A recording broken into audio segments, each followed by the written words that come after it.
Up in Auckland, the 1,300 students and 700 adults gathering on King's Wharf are here with a purpose. They're about to spend the day cleaning up Rangitoto Island.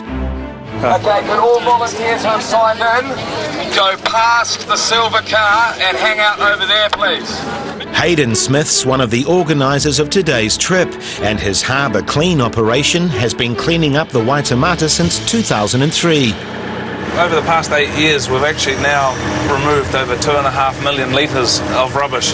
If you take an average rubbish sack being 50 litres, we've been able to keep count of how many bags we've removed, and that's really what we've been able to achieve, which has been fantastic.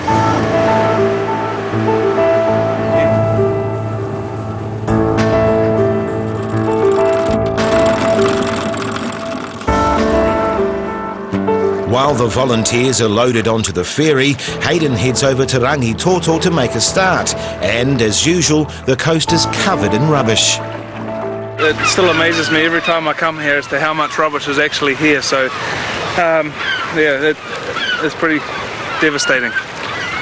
But that's why we're here today. That's why we've got 2,000 kids coming across the island today. And it's about them seeing what's happening here so we can create that connection for people between the land and the sea again.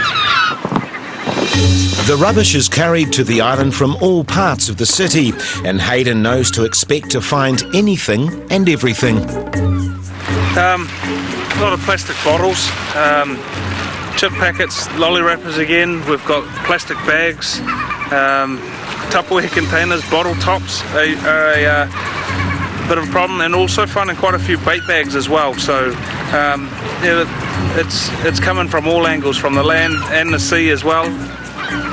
As well as the usual stuff, there's always the chance of something strange turning up.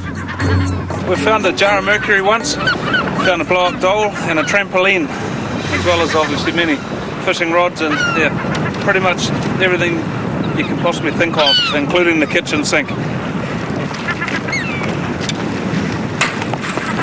There's no blow-up dolls or kitchen sinks today, but it takes less than an hour for Hayden to collect enough rubbish to fill dozens of bags. We're going to get this all back onto the boat now, and we're going to head back around and catch up with the kids out there, because it's all about them today, and that's what we need to see, the kids out there experiencing what we experience on a day-to-day basis. It takes a while to get the rubbish onto their boat, the Phil Warren. Then it's time to meet up with the volunteers. And the prospect of 2,000 people on the cleanup means that they'll be able to make a real impact on the problem. After the break, we'll find out how much rubbish has ended up on Rangitoto.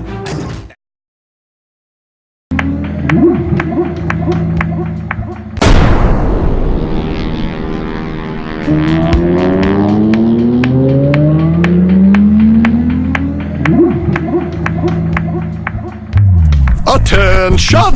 When you drop litter, trash, down here, come on to shag. When it rains, everything on the street is washed down. Drains, creeks, streams and estuaries, which lead out into the harbour, Gulf Islands and oceans.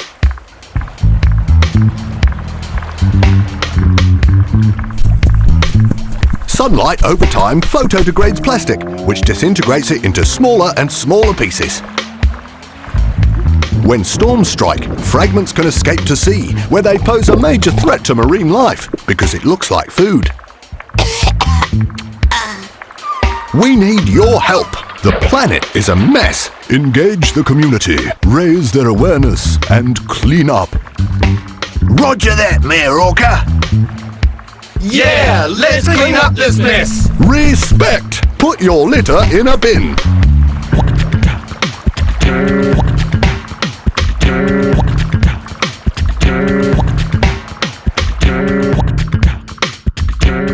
Do your bit to help us defend our oceans. Please don't let rubbish lie around. This is Captain Snapper, over and out. Arr, a worthy salvage.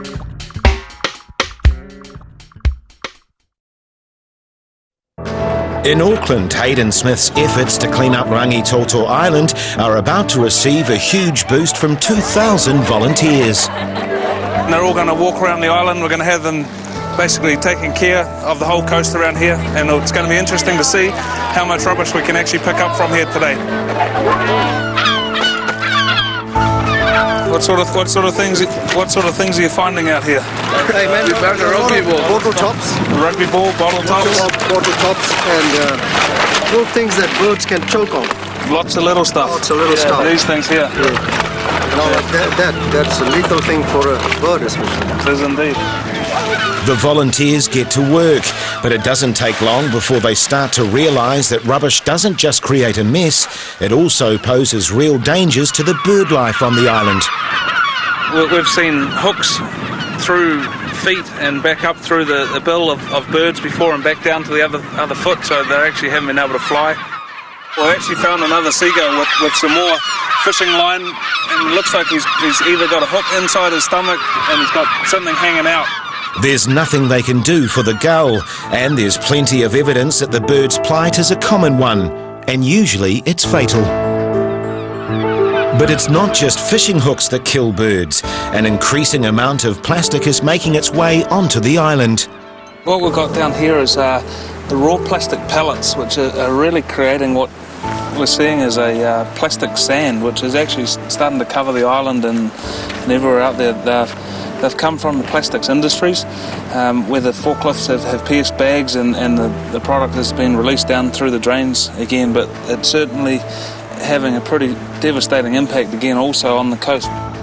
The day wears on and the rubbish dumps grow as a steady stream of volunteers deposit what they've gathered at collection points around the island. Another good load off the island today, so I think these kids are all pretty happy with their effort as well. And they'll be a little bit tired by the time they get home. It's a long day out here on the coast, and damn good effort. It's been a successful day, and as the volunteers board the ferry to return to the mainland, the task of getting all the rubbish they've collected off the island can begin. Love Your Coast Day resulted in more than 200,000 pieces of rubbish being removed from the island.